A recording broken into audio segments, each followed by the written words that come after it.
What if the fortune you spent your whole life chasing ended up buried 6 feet underground, forgotten, while your own family starved above it?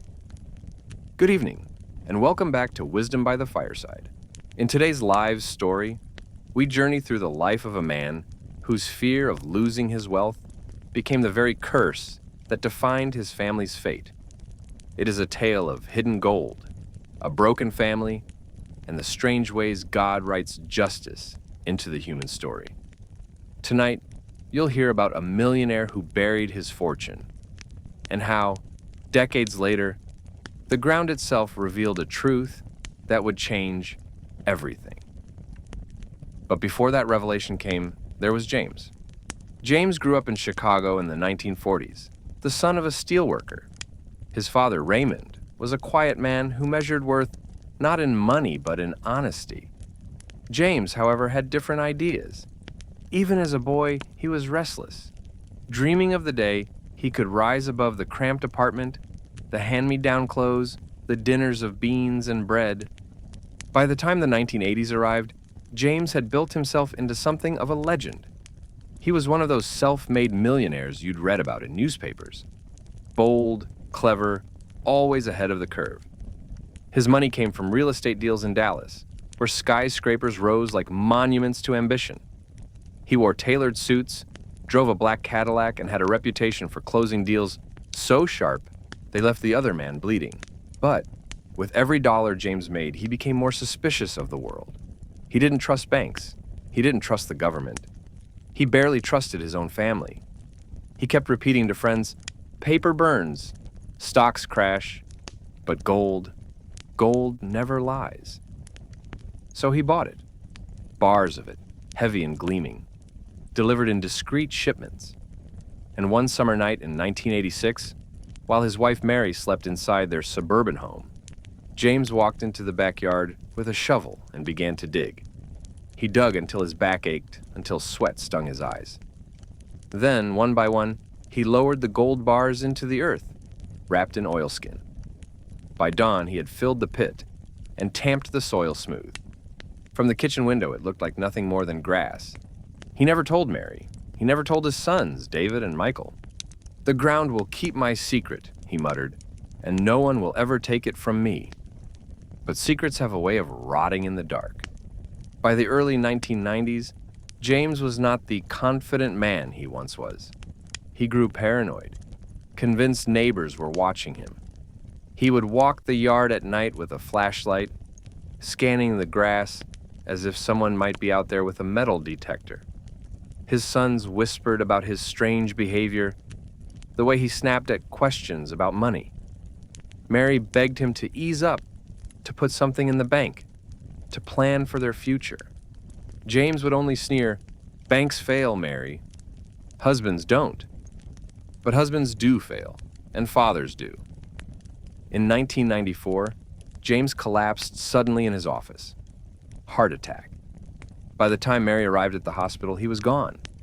Just like that, the man who lived for control left his family with none. What James hadn't told them was that the accounts were nearly empty. The properties were over-leveraged. The cars and suits were bought on credit. On paper, he was rich, but in reality, he had left his family nearly penniless. Mary was devastated. She sold what little she could, moved into a smaller house, and tried to make ends meet with night shifts at a diner. David dropped out of college to work construction. Michael joined the army. The neighbors who once envied them now pitied them. And through it all, the gold lay sleeping beneath the soil of the old backyard, just a few feet away from where Mary once hung laundry and where the boys once played catch. None of them knew. None of them even imagined. But God knew, and He has a way of waiting for the right time. Years passed, the world moved on. By 2025, James was little more than a bitter memory, a cautionary tale told at family gatherings. But the buried secret was not finished. For one hot July afternoon that year, when a storm rolled across Texas, lightning struck the very yard James once prowled, and what it uncovered would shock the entire family. The summer of 2025 was a brutal one in Dallas. The heat shimmered over rooftops, and the air conditioners hummed like overworked engines. That July storm had come out of nowhere, rolling in black and loud, splitting the sky with jagged streaks of light. By then, the old house where James had once lived was no longer in the family. Mary had sold it decades earlier, just to keep food on the table. A young couple had bought it, renovated it, and raised their children there. But they, too, had moved on. In the spring of 2025, the property had been purchased again, this time by a man named Robert, a local contractor who saw it as an investment flip. It was Robert who watched in awe as the lightning bolt tore into the backyard that July afternoon. The sound was deafening like a cannon firing, and the strike burned a ragged scar into the lawn.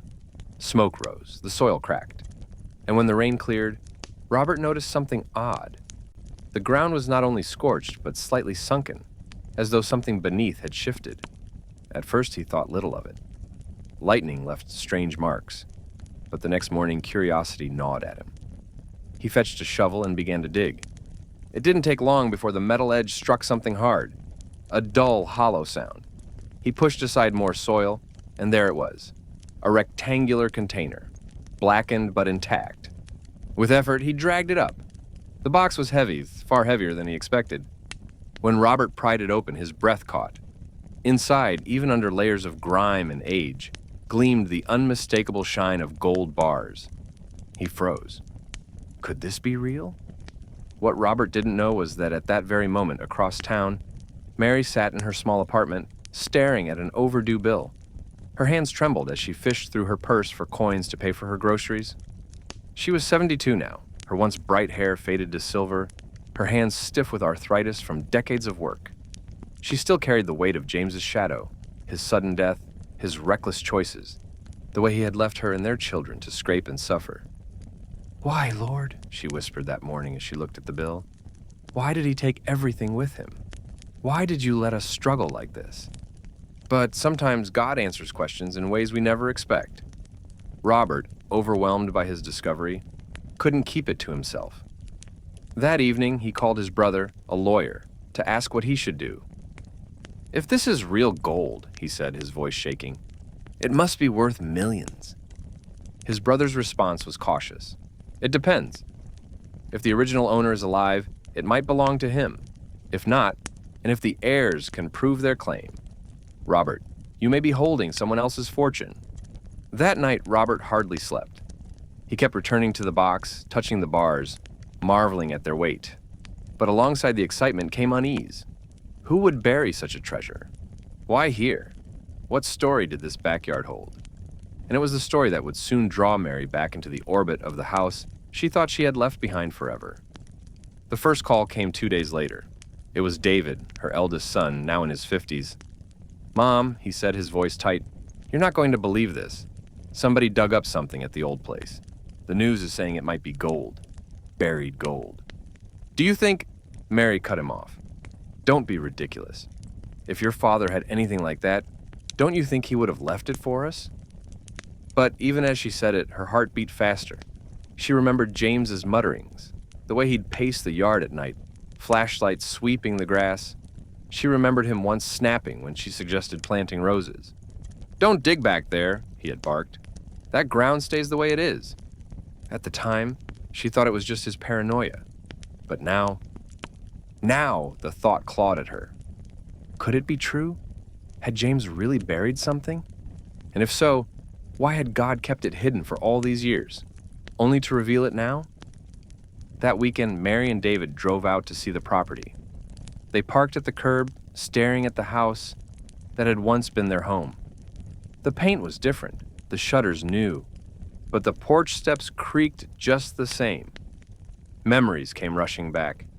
David and Michael chasing each other with sticks, Mary watering the lawn, James standing tall with his hands on his hips, pretending everything in the world was his. Robert met them at the door. He was cautious, polite. He invited them in, then led them to the backyard, where the earth was still scarred from the lightning strike.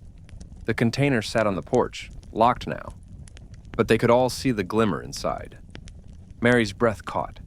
She reached out, her trembling fingers brushing the metal.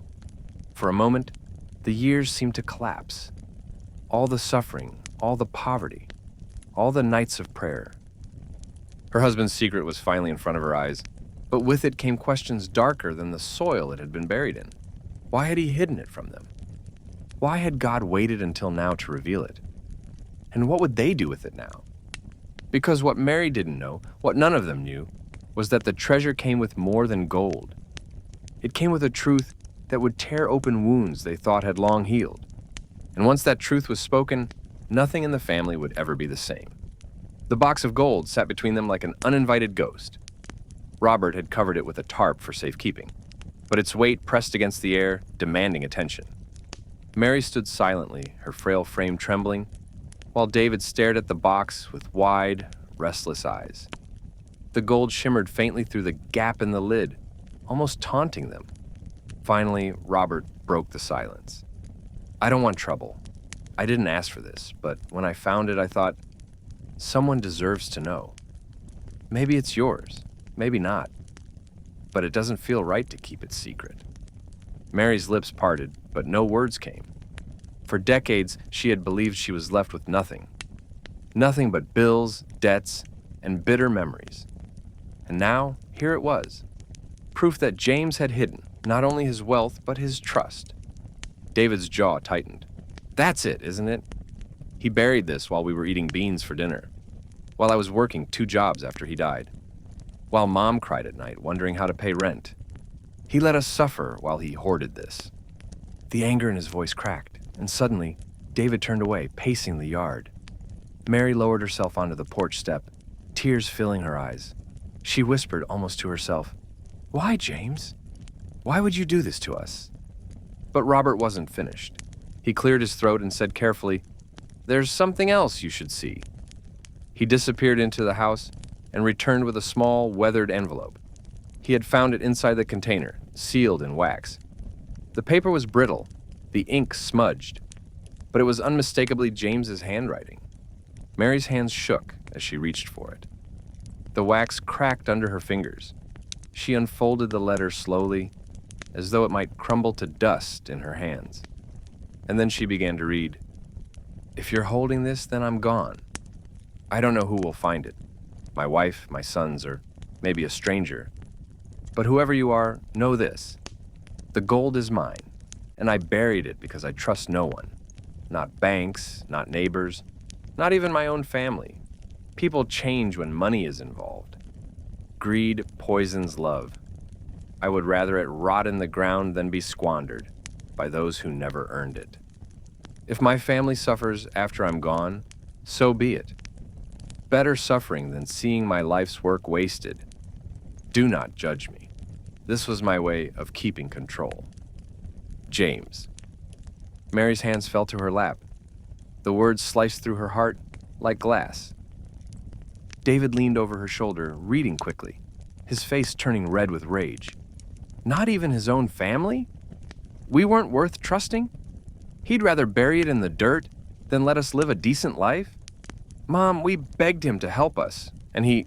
David stopped, choking on his anger. He chose the ground over us. Mary closed her eyes. For so many years, she had tried to remember James as a flawed man who simply made mistakes. But now it was clear. He hadn't just failed them. He had abandoned them deliberately. Tears spilled down her cheeks, her voice breaking. All those nights I prayed for God to help us. All those nights I wondered why he let us starve. It wasn't him. It was James. He was the reason. And yet, even as she spoke, something stirred in her heart. Because hadn't God allowed this moment? Hadn't he kept the gold buried all these years, waiting for a time when the truth could finally be revealed? Mary felt it deep inside. This wasn't just about money. This was about judgment, justice, and the strange timing of God's hand. Robert shifted uncomfortably. "So, what happens now? Do you want to take it? I'll help however I can, but it's complicated. There might be legal issues." David snapped, "It's ours! Our father buried it, but he's gone. We're his blood. No court can change that." Mary, however, was silent. Her gaze lingered on the letter, her lips moving as though in prayer. Finally, she whispered, "David, Maybe this isn't as simple as it looks. Maybe it's not just ours to claim. David spun on her. What are you saying? After everything he put us through, you want to walk away? This is justice. We deserve it. Mary lifted her trembling hands. We do deserve it. But maybe God wants us to see what it costs first. Maybe this gold is not just a blessing. Maybe it's a test. Her words hung heavy in the humid air. That night, Mary returned home with the image of the gold burned into her mind. Sleep would not come. She kept thinking of James. Not just the letter, but the man she had once loved. The man who made her laugh in their youth, who promised her the world, and who ended up chaining himself to fear. She wondered, had he died clutching his secret, proud of what he had done? Or had he faced God with regret? Because in the quiet of her apartment, Mary realized something her son could not yet see. Gold might be heavy, but guilt was heavier. And perhaps the ground had not hidden the fortune all these years by accident. Perhaps God himself had buried it, waiting for the day when its revelation would not enrich, but teach. But what Mary didn't know was that the gold would not remain quietly in a box. Word had already spread beyond Robert's house. Neighbors whispered, reporters circled, and strangers with hungry eyes asked questions. And soon, far too soon, the buried fortune would draw more than just family conflict. It would draw danger. News travels faster than truth. Within a week of Robert's discovery, whispers of buried treasure spread across Dallas like wildfire. A neighbor had seen the box carried onto the porch. Another claimed to glimpse the gleam of gold when Robert showed Mary and David. By the weekend, a local blogger posted a story titled, "Hidden Fortune Unearthed in Suburban Backyard." It wasn't long before TV vans appeared, their antennas stabbing the sky. Reporters knocked on Robert's door, cameras flashing, microphones shoved forward. Robert, overwhelmed, tried to deny everything. "It's not what people think," he insisted, but his nervous tone only fueled suspicion. And soon, the whispers became louder. How much gold? Who does it belong to? For Mary, the publicity was a nightmare. She had lived most of her life in quiet humility, working long shifts, surviving by faith. Now, suddenly, her phone rang, without end. Old acquaintances called, some offering congratulations, others fishing for details. Strangers left letters in her mailbox. A man from a pawn shop even approached her at the diner, where she still worked part-time, offering to help move the bars discreetly. David, on the other hand, was consumed with restless energy. He spoke of lawyers, inheritance rights, even television interviews. "This is ours, Mom. For once in our lives, something is finally ours. We need to fight for it." But Mary felt uneasy.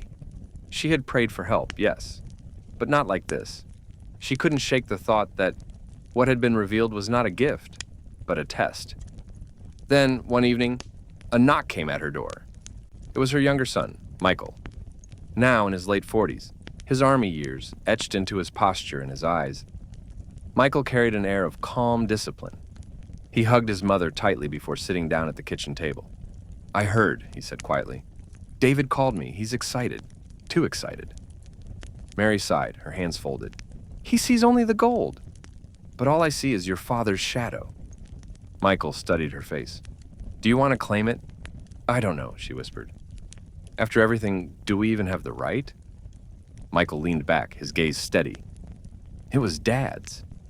He made his choice to hide it. But maybe God's choice is to bring it out now. Not for him, not for the ground, but for us. Mary searched his eyes. Unlike David, Michael wasn't driven by anger. He spoke with the quiet conviction of a man who had seen life's fragility. "But what if it divides us?" she asked. "What if this gold tears our family apart instead of healing us?" Michael's reply was firm. "Then we decide whether we let it. Greed is a disease, Mom, but faith can cure it. We can't run from this. We have to face it." The next day, they faced it in the harsh light of public scrutiny. An attorney representing Robert contacted Mary, requesting a meeting. The law was tricky. Technically, property rights meant the treasure belonged to the current owner of the land. But because it was clearly hidden by James, a case could be made for inheritance. David, eager and impatient, declared, "We'll sue if we have to. That gold is ours." But Mary raised her voice, a rare thing for her. "David, do you hear yourself? Is this what we've come to? Fighting in court over something that poisoned your father's soul?" The room went quiet. Even David softened, though his jaw still tightened. Michael broke the silence. "Maybe the question isn't who owns it. Maybe the question is who needs it." Those words lingered, sharp and unsettling. That weekend, Mary returned to the old house one more time. She stood in the backyard, staring at the scar left by the lightning. The earth seemed restless, as though it had been holding its breath for decades. She knelt, pressing her palm to the soil. Memories flooded back, James digging, his harsh voice, his secrets. And then the years of hunger, of praying on her knees, of telling her boys that God had not abandoned them, even when it felt like he had. Now she whispered into the evening air, "Lord, if this is truly from you, show us what to do. Don't let it destroy us. Don't let it become another curse." And in that quiet moment, she felt something. Not a voice, but a certainty settling into her heart. This gold was never James's. It was always mine. I hid it until my time. And my time is now. Mary rose, her heart both heavy and light. She knew what she had to tell her sons. But as she turned toward the porch, headlights flashed across the yard. A car pulled up. Two men stepped out, their movements sharp, their eyes fixed on the house. They weren't neighbors. They weren't reporters. They were after the gold. The two men who stepped out of the car didn't bother with introductions. They walked straight toward the porch, their shoulders squared, their eyes cold. One of them, a tall figure with a shaved head, carried nothing but his presence, heavy, intimidating. The other, shorter but wiry, had a duffel bag slung over his shoulder.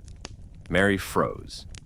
She was alone in the yard, the shadows of dusk stretching long across the grass. Her heart thudded in her chest. For a fleeting moment, she thought of turning and fleeing inside, but something steadied her.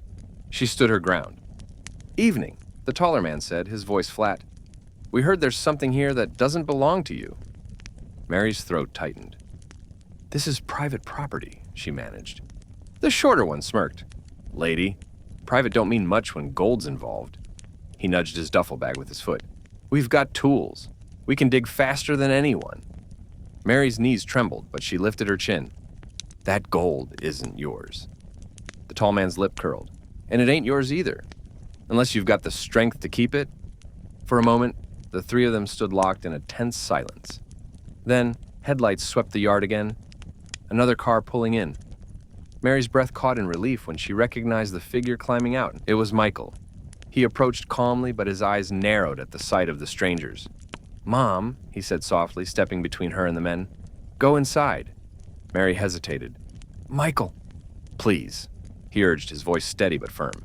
"Let me handle this." The taller man chuckled. "What are you, her guard dog?" Michael's stance shifted, his army training visible in the way his weight balanced, his eyes locked. "No," he said evenly. "I'm her son, and this is her ground. You need to leave." The wiry man laughed, but it was a hollow laugh.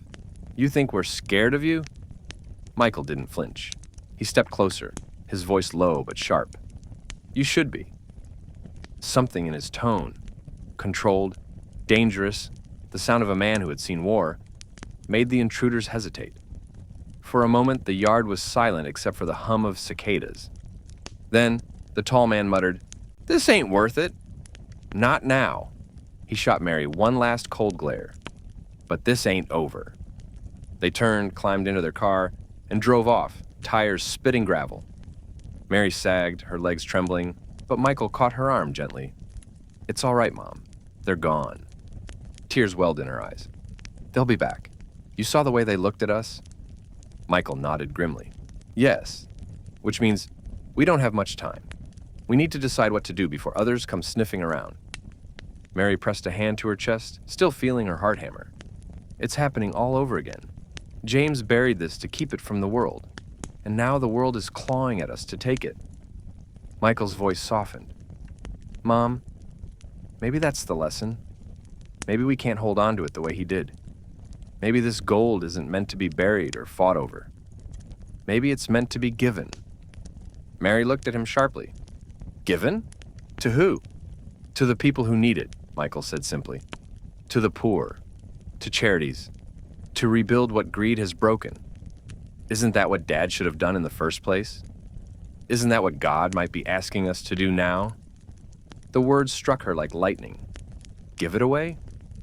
After all the years of hunger, of suffering, of scraping to survive, could she really release what James had withheld? But then she remembered her prayer, Lord, show us what to do. Don't let it destroy us. And a question stirred in her soul. Do we always recognize a blessing when it arrives late? Or do we cling to it until it poisons us? The next day, Mary gathered both her sons at her apartment. David arrived, brimming with frustration, already drafting plans in his head. I spoke to a lawyer, he said the moment he stepped inside. We have a case. That gold is legally ours. Don't let anyone talk you out of it. Michael sat quietly across from him, his hands folded, his expression calm.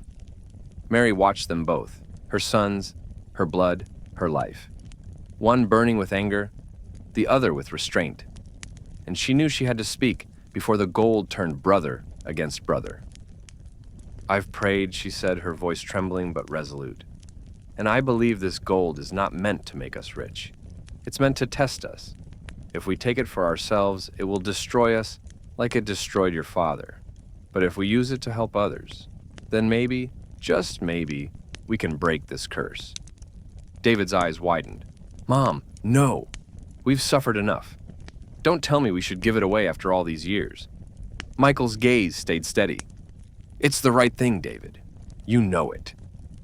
David stood, fists clenched. You want to throw away millions? Our future. My kid's future.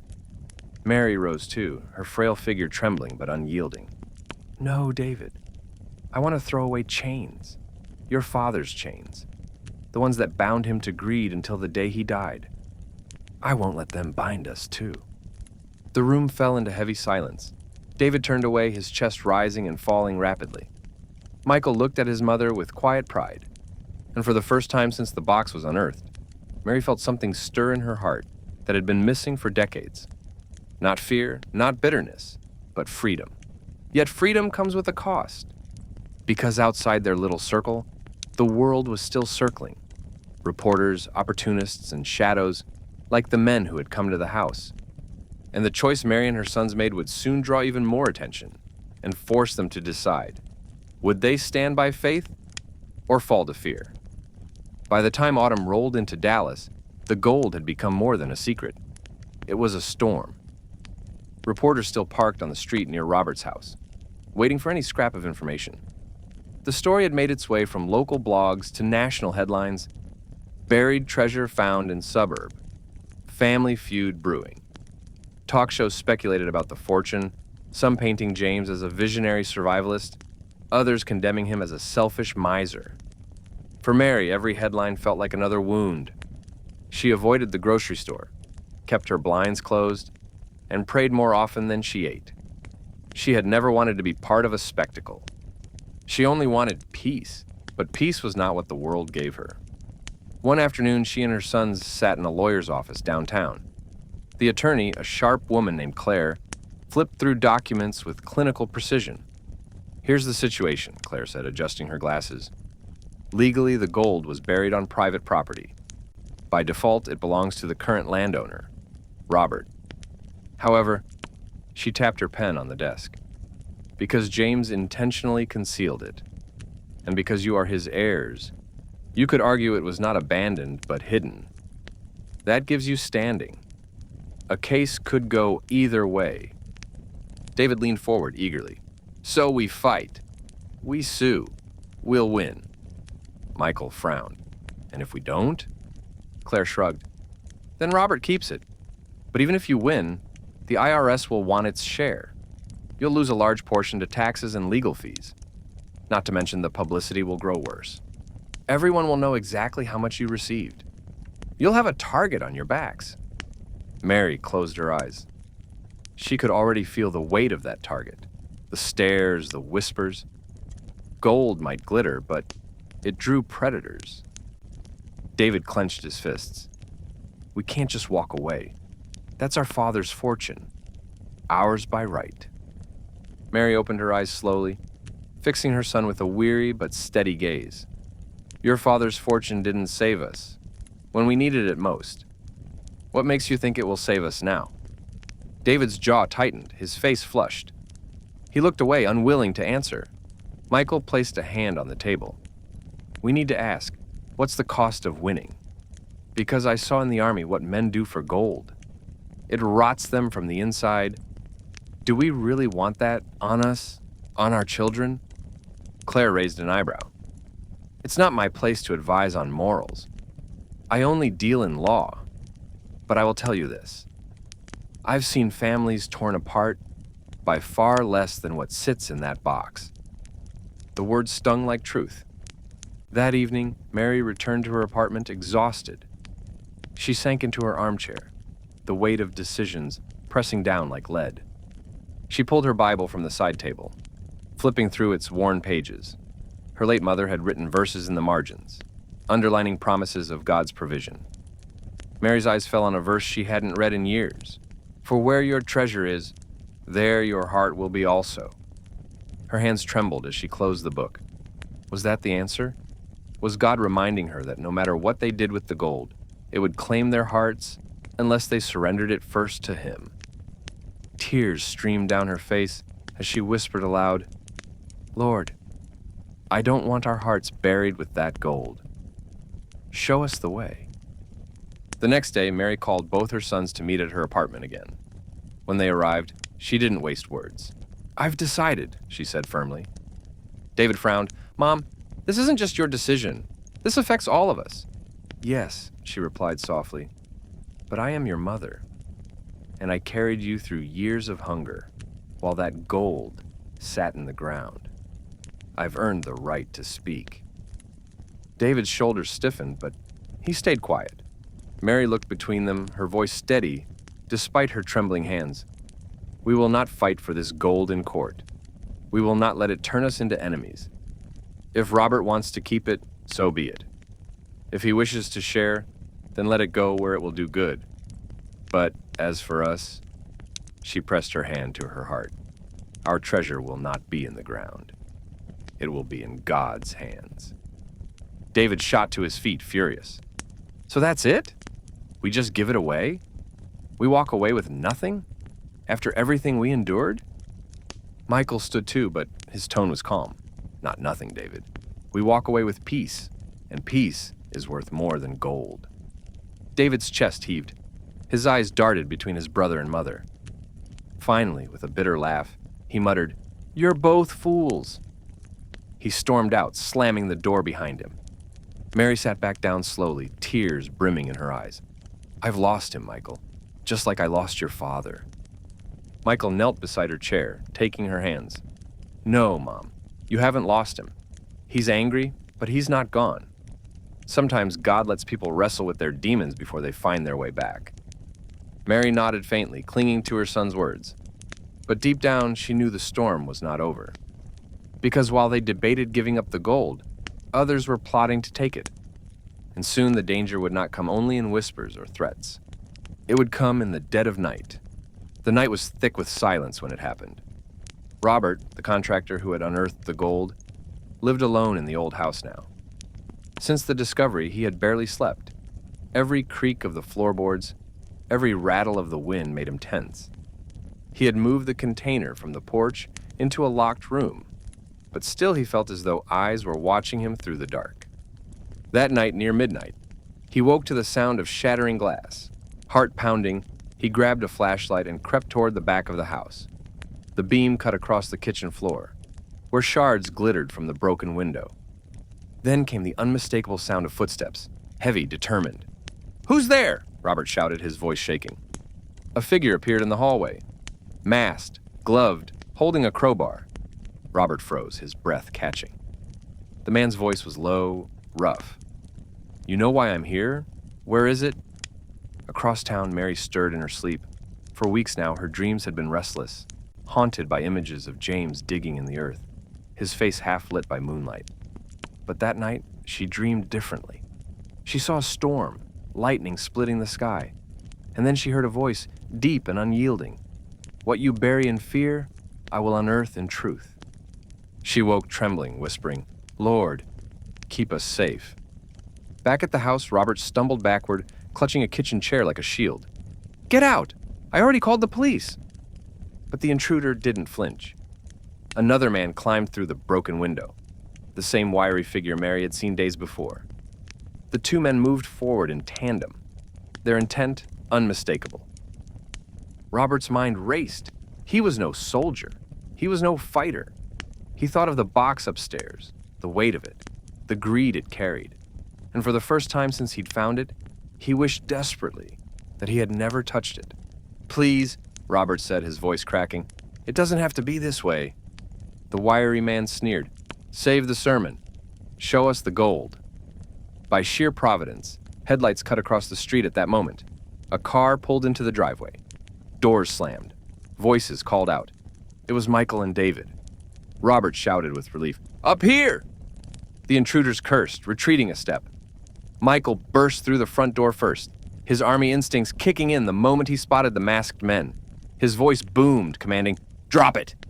Now! The tall man tightened his grip on the crowbar, but Michael's stance was unflinching. Something in his steady eyes made the men hesitate. Then David stormed in behind him, his anger already raw. This is what I've been saying. Everyone's trying to take what's ours. He lunged forward, grabbing the wiry man's arm. A struggle erupted, chaotic and desperate. Michael yanked his brother back. David! Don't! But it was too late. The wiry man swung wildly, the crowbar clanging against the wall. In the confusion, Robert dialed 911 with trembling hands. The sound of approaching sirens grew louder, slicing through the night. The intruders cursed again, then bolted through the broken window, disappearing into the dark. When the police arrived, lights flashing, everyone was rattled but alive. Officers swept the property, took statements, and promised to increase patrols. But the damage wasn't just physical. Inside, with the window boarded and the adrenaline fading, David paced the floor, seething. You see? This is exactly why we can't just walk away. If we don't claim it, someone else will. And they'll kill for it. Michael shook his head firmly. No, David. That's exactly why we should walk away. This gold is poison. Can't you see it? It's tearing us apart. Robert slumped in a chair, pale and exhausted. I wish I'd never dug it up. Mary, who had rushed to the house when she heard the news, placed her trembling hand on Robert's shoulder. No, don't say that. It was meant to be found, not for greed, not for pride, but for truth. Her voice cracked with emotion as she looked at her sons. Do you see now? Your father buried his fortune in fear, and fear is all it has brought. But maybe God let it come to light so we could choose differently. We are not bound to repeat his mistakes. The silence after her words was heavy. David's eyes glistened, torn between anger and grief. Michael looked at his mother with quiet reverence, as though hearing in her voice the echo of something higher. Finally, Mary asked softly, What kind of men do you want to be remembered as? The sons of a man who buried his treasure, or the sons who set it free?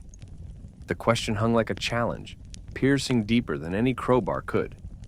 That night, long after the police had left, Mary sat by the boarded window, gazing at the faint glow of dawn. She thought of James, his letter, his secrecy, his pride. She thought of her boys, one hardened by anger, the other tempered by discipline. And she thought of herself, a widow who had carried both sorrow and faith for 3 long decades. In the quiet, she whispered again, Lord, this isn't about gold, is it? It's about us, about who we choose to be. And though no voice answered, she felt a calm wash over her, the kind of calm that only comes when surrender turns into strength. But the battle was not over, for while the intruders had fled, their greed had not. And now, whispers of lawsuits Threats and bribes began to grow louder. And Mary knew, before this story ended, the family would have to make a choice that would echo for generations. The week after the break-in, the family met again at Mary's apartment. The mood was thick, heavier than the Texas summer heat pressing against the windows. David arrived first, his expression stormy. He threw a newspaper down on the kitchen table. The headline blared, "Buried Fortune Sparks Family Feud." "See," he said, his voice sharp, "they've already painted us as greedy. And if we walk away, Robert keeps everything. And we look like fools who couldn't protect what was ours." Michael walked in just then, carrying a folder under his arm. He set it down quietly. "And if we fight, David, the world gets exactly what it wants. A circus. Us tearing each other apart while everyone else takes their cut." David glared at him. "You don't get it. You've never had kids. You don't know what it's like to wonder if you'll have enough for college, for medical bills, for retirement. This could change everything." Michael's jaw tightened. "And you don't get it. I've seen men kill each other over less than what's in that box. I've watched greed consume soldiers, break units, destroy brothers. I won't let it destroy this family." Mary sat silently at the head of the table, her hands folded tightly in her lap. Her eyes moved between her sons, her heart aching. Michael opened the folder. Inside were documents, charities, churches, community shelters. "I've been thinking," he said, "if Robert is willing, we could ask him to let the gold go to these. Imagine what it could do. Feed the hungry, build schools, keep families from going through what we went through." David slammed his fist on the table, rattling the cups. "You sound just like Mom. Always preaching about giving when we've never had anything to give. Do you really think God wants us to suffer forever?" Mary's voice was soft but firm. "We didn't suffer forever, David. We survived. God carried us through. Do you really believe he brought this gold into the light just so we could fight over it like wolves?" David turned to her, his face twisted with frustration and pain. "Then what was the point of all those years, Mom? All the nights I heard you cry? All the times I went to bed hungry? If God had a plan, why didn't he show us this treasure then, when we needed it most?" Her eyes filled with tears. "Maybe because we would have become like your father if we had it then. Maybe we would have lost more than we gained." The words cut deep. David's anger cracked, and suddenly he was pacing, his voice breaking. "I'm tired, Mom. Tired of scraping. Tired of being the poor kid who never caught a break. I don't want to give this away. I can't. It feels like the first time in my life something finally came for me." Michael rose, stepping toward him. "Brother, listen to yourself. That's exactly the trap. That's exactly what Dad thought. He buried his fortune to keep it safe, and it buried him instead. Do you want to end up like him?" David's eyes burned. "Maybe he was right. Maybe people don't deserve trust. Maybe the only way to survive in this world is to keep what's yours and never let go." The silence that followed was sharp and heavy. Mary stood slowly, her frail body trembling, but her voice steady. "I will not watch history repeat itself. I lost your father to greed. I will not lose my sons the same way. If you take that gold and cling to it, you may have wealth, David, but you will be poor in every way that matters. What good is a full hand if your heart is empty?" Her words hung in the air like a verdict. Michael lowered his head, whispering, "She's right." But David turned away, his shoulders heaving. He pressed his palms against the window frame, staring out into the night. His reflection in the glass looked like a man torn in two. That evening, when Michael drove him home, neither spoke for a long time. Finally, David muttered, "I don't know if I can do it. I don't know if I can walk away." Michael's reply was quiet but firm. "You don't have to walk away empty-handed, David. You just have to walk away free." David didn't answer, but in the shadows of his silence, the war inside him raged louder than ever. Back at her apartment, Mary knelt by her bed, her tears soaking into the quilt. "Lord," she prayed, "if this gold is our test, Give us strength to pass it. Don't let my boys be swallowed by what swallowed their father." And though the room was still, she felt it, that same calm whisper in her spirit. This is not about gold. This is about hearts. But while Mary prayed, others plotted. The men who had broken into Robert's house weren't finished. They had contacts, connections, and greed that ran deeper than fear of the law. And as the brothers wrestled with their own choices, danger gathered outside their doors once again. It happened on a Thursday night. Mary had just finished a phone call with Michael, her heart easing a little, as he promised to come by the next day. She was rinsing dishes in her small kitchen when she noticed a car idling outside her apartment window. Dark, unfamiliar, her chest tightened. She pulled the curtain shut, whispered a prayer, and tried to convince herself it was nothing. But then, the sound of footsteps in the hallway. Slow, heavy, stopping just outside her door. Mary froze. The knock was sharp, deliberate. "Mrs. Walker," a voice called, the wiry man's voice, the same one who had broken into Robert's house. "We know you've got the key. Open up, and nobody gets hurt." Her knees buckled. She backed away from the door, fumbling for the phone. But before she could dial, another voice rang out from the hallway. "Get away from my mother's door!" It was David. He had come unannounced, restless after a day of arguments at work, unable to stay away from his mother's apartment. Now, standing in the dim hallway, his face flushed with anger, he stared down the two men. The tall one stepped forward, crowbar glinting in his hand. "Move aside, son. This ain't your fight." David's fists clenched. For a moment, the old hunger, the bitterness, the temptation to keep everything surged inside him. But then his eyes flicked to the door, to his mother, trembling behind it. And something shifted. "No," he said, his voice rough but steady. "It is my fight." The words hit like a blade. All the years of shame, of living under James's shadow, boiled up inside David. But instead of lashing out, he took a slow breath. "I'm not my father," he said. The tall man laughed. "Then prove it. Show us the gold." David shook his head. "There's nothing for you here but trouble.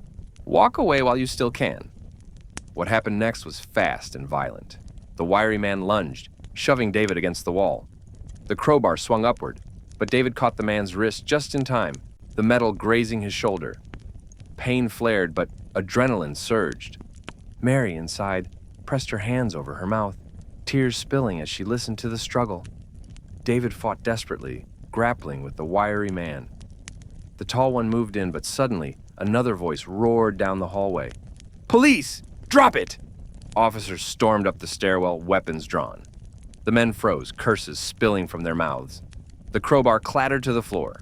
Within moments, they were pinned, cuffed, dragged down the hallway, their threats echoing as they were shoved into the waiting squad car. David leaned against the wall, chest heaving, sweat dripping down his temples. His shoulder ached where the crowbar had grazed him, but he was alive. Mary flung open the door, rushing to him. She wrapped her arms around him, sobbing into his chest. My boy, are you hurt?" He held her tightly, his own eyes wet. "I'm fine, Mom, I'm fine." And for the first time in decades, those words weren't just a mask. Later that night, as the officers took statements, Michael arrived, his face pale with worry. He pulled David aside, gripping his shoulder. "You saved her," he said. David swallowed hard. "I almost didn't. For a moment, I thought about giving them what they wanted, just to be rid of it all." "But you didn't," Michael said firmly. David shook his head, number. "Because I saw Mom's face. And I realized if I chose the gold, I'd lose her, just like Dad did." His voice cracked. "I don't want to be him, Michael. Not anymore." That night, the three of them sat together in Mary's living room, the air still heavy but alive with something new. "I was wrong," David admitted, his voice thick. "I wanted that gold to be our salvation. But I see now it was our temptation. And God gave me the chance tonight to choose differently than Dad. I don't want the gold, I want us." Mary wept softly, clutching his hand. Michael nodded, a quiet smile touching his lips. And for the first time since the box was dug up, The family was united. But the story was not over. The gold still sat in Robert's locked room, heavy with history, tainted with greed. The courts, the press, the whispers, none of it would vanish easily. Yet now, for the first time, Mary believed they had the strength to decide rightly. The question remained, would they let the gold rot back into the ground, or would they transform it into something their father never imagined? A legacy of giving instead of hoarding. That choice was waiting just beyond the horizon, and God's hand, unseen but undeniable, was already guiding them toward it. The next morning, sunlight poured through Mary's kitchen window like a quiet promise. The storm of the night before still lingered in her bones, but for the first time in decades, she felt a strange, steady peace. Her sons sat across from her at the small table. Michael, calm as ever, and David, his arm bandaged from the crowbar's strike. They both looked worn, but something had changed in their eyes. "Mom," David said, his voice quieter than she'd heard in years. "I couldn't sleep. I kept replaying it. The men at the door, the fight, the police. And I realized if I had died last night trying to protect that gold, I'd have left my kids the same way Dad left us. Empty, broken, angry. I don't want that to be my story." Mary's eyes filled. She reached across the table, squeezing his hand. "It won't be, son. It won't." Michael leaned forward. "Then we need to make a decision, once and for all. No more waiting, no more fear. What do we do with the gold?" The room went still. For years, everything had revolved around the secret James buried. Now it sat between them again, invisible but heavy, demanding an answer. Mary stood slowly, her knees stiff, and crossed to the counter. She picked up her worn Bible and held it close. When James buried that gold, he buried more than money. He buried trust. He buried love. And for 30 years, we carried that curse. But God didn't let it stay in the ground forever. He brought it out into the light. For us, for this moment. She opened the book, her finger trembling as she found the verse she'd read the night before. "For where your treasure is, there your heart will be also." She looked at her sons, her voice steady. "Our treasure is not in the ground. It's not in a box. It's here." She pressed her hand to her chest, then to theirs. "And here, with God, with family, with the love we share. That's the treasure we keep. The gold, we let it go." David's throat tightened. "You mean, give it away?" "Yes," Mary whispered, tears running down her cheeks. "Every bar. To the poor, to the hungry, to the children whose fathers aren't coming home. Let what was once buried in fear become a blessing in the light." The weight of her words pressed into the silence. David rubbed his face, torn, his breath unsteady, but then he nodded slowly at first, then firmly. "All right. If that's what you believe God wants, then that's what we'll do." Michael exhaled, relief washing over his features. "Then it's settled." That afternoon, the three of them drove back to Robert's house. He opened the door with cautious eyes, still shaken from the break-in. "We've decided," Michael said simply. "We're not fighting you for the gold, but we're not leaving it buried in your back room either. With your help, we want to give it away." Robert blinked, stunned. "Give it away? All of it?" Mary smiled faintly. "All of it. It's not ours to keep. It never was." For a moment, Robert just stared. Then, slowly, he nodded. "You know, I was praying for an answer too. I didn't want that weight in my house anymore. Maybe this is the answer." In the weeks that followed, the story took a new shape. Instead of lawsuits and headlines of greed, the press began to cover something unexpected: a family choosing faith over fortune. Reporters filmed as gold bars were donated to charities, shelters, and hospitals across Dallas. Mary's trembling hands were captured on camera as she placed a single bar into the arms of a food bank director. David's children watched with wide eyes as their father, once consumed by anger, spoke on local television. "My father buried this gold because he didn't trust anyone. But we've decided to unbury it, to trust God instead." Michael coordinated the logistics with military precision, ensuring every bar was accounted for, every donation transparent. And Mary? She simply prayed, her heart lighter with every ounce of gold that left their hands. Not everyone understood. Some neighbors shook their heads, saying they were foolish. Others whispered that James would roll in his grave. But for the first time, the family didn't care what the world thought, because as the last bar left their possession, something miraculous happened. The bitterness that had haunted them for decades lifted. The shadow of James's choices finally dissolved. In its place was peace, the kind no amount of gold could buy. One evening after the final donation was made, Mary sat on her porch with her sons. The sky was painted in shades of fire and gold, the kind of sunset that reminded her of promises fulfilled. She looked at them and smiled. We were poor for so many years, but tonight, I feel richer than I ever have. Michael nodded, his arm draped over the back of his chair. That's because we finally chose the right treasure.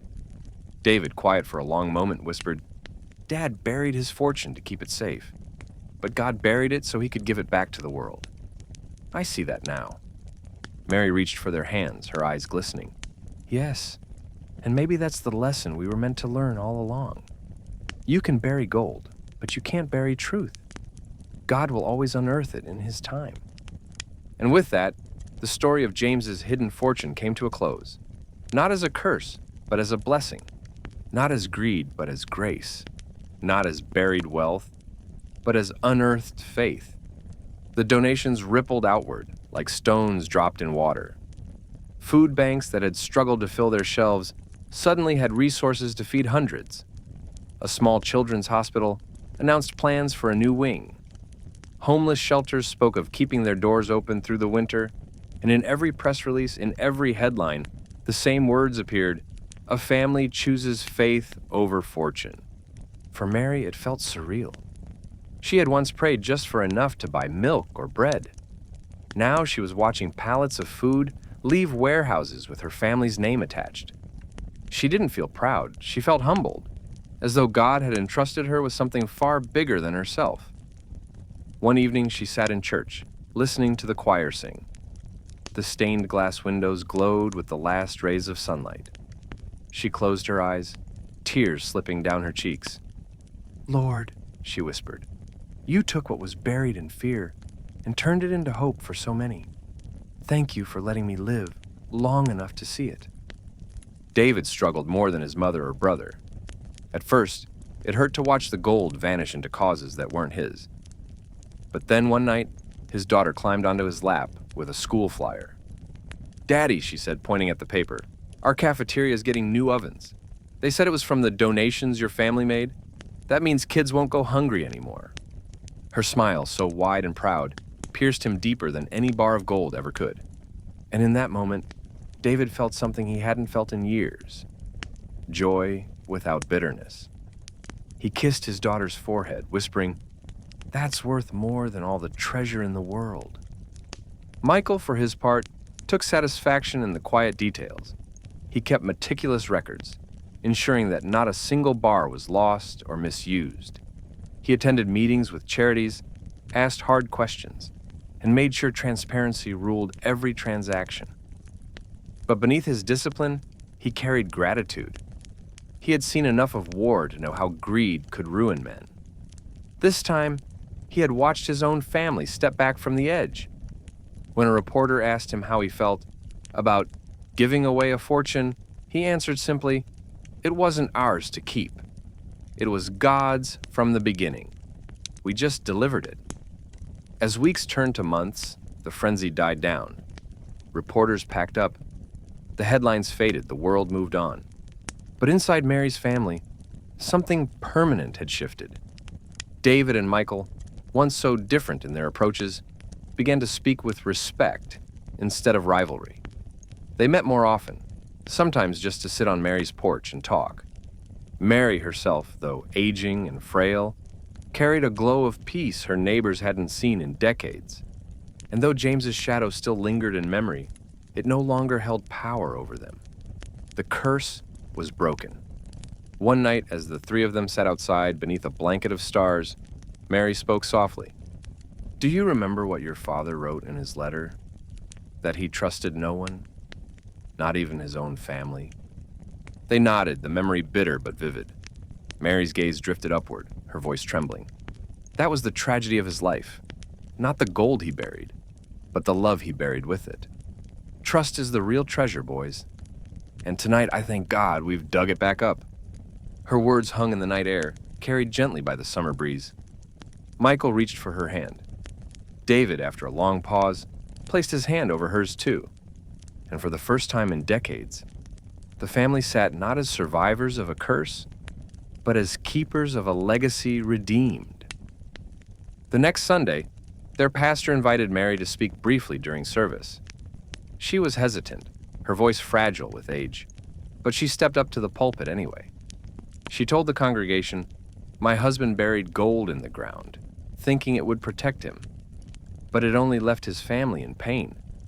Years later, God unearthed it, and he gave us a choice to bury ourselves in greed or to free ourselves with faith. We chose faith, and I stand here to tell you that choice made us richer than we ever imagined." The sanctuary filled with quiet sniffles and bowed heads. Some clapped, but most just sat, deeply moved. That night, Mary lit a candle on her porch, as she often did, and whispered a prayer of thanks. The flame flickered, warm and steady, just like the faith that had carried her through. She didn't know how many days she had left, but she knew this. Her family would not be remembered for the fortune James buried. They would be remembered for the legacy God had unearthed. And so the story that began with greed ended with grace. What was once hidden in darkness became light for many. What was once a curse became a blessing. And what was once buried in fear was raised up in faith. The winter of 2025 came gently to Dallas. The air crisp, the nights long, the streets dressed with Christmas lights. Mary sat by her living room window, watching children from the neighborhood run past with scarves trailing behind them. Their laughter filled the air, unbothered by the weight of the world. She smiled softly. Her family had walked through fire, betrayal, poverty, anger, greed, even danger at their doorstep. And yet here they were, whole, not because of the gold, but because they had finally chosen what James never could: faith over fear, love over wealth. On Christmas Eve, David arrived with his children, arms full of gifts. He had bought only modest things, puzzles, books, gloves, but he gave them with a joy that was new, a joy untainted by bitterness. "Mom," he said quietly as they set the gifts under her tree, "I've been thinking a lot lately about Dad, about how close I came to being just like him. If that night hadn't happened, if I hadn't seen what greed could do." His voice faltered, tears welled. Mary reached for his cheek, brushing it gently. "You didn't become him, David. You became yourself, a better man. And that's all I ever prayed for." He pulled her into an embrace, his shoulders shaking. "Thank you for never giving up on me." Later that evening, Michael read aloud from the gospel by the fireplace. His steady voice filled the room, weaving words of hope and light. David's children nestled on the rug, listening wide-eyed. Mary closed her eyes, letting the warmth wash over her. And in that moment, she realized the true treasure wasn't in any box or vault or account. It was here, in the voices of her sons, the laughter of her grandchildren, the glow of love that filled her home. But even as peace settled around them, Mary wanted this story to live beyond her family. She wanted others to hear, to see, to remember the truth that had saved them. So one Sunday, she stood again in her church and shared the lessons etched into her soul. Greed may bury wealth, but it also buries trust. The fortune you hide in fear will one day testify against you. True treasure is not in what you keep, but in what you give. Then she asked questions, her voice trembling but clear. What would you have done if the box was placed in your hands? Would you cling to it or would you let it go? When God answers a prayer decades late, do you call it coincidence? Or do you see his hand guiding you all along? The congregation was silent, hearts stirred, many wiping tears. That night, as Mary sat alone by her candle, she whispered, "James, wherever you are, I hope you see it now. The gold you thought would protect us nearly destroyed us. But God, He took it and turned it into something greater. He always was the better keeper of treasure." She felt no bitterness, only release. And with that, the last of the weight lifted from her heart. The story of James's buried gold spread far and wide, not as a scandal of greed, but as a parable of redemption. People in distant towns spoke of the family who gave away millions. Parents told their children about trust, about generosity. Pastors wove the tale into sermons. It became more than a story. It became a lesson. So now, dear listener, as the fire crackles low and the night deepens, let us ask ourselves, what are the treasures we bury? Resentments? Secrets? Bitterness? And if God chose to unearth them tomorrow, would we cling to them or release them for something greater? Do we always recognize a blessing when it arrives late?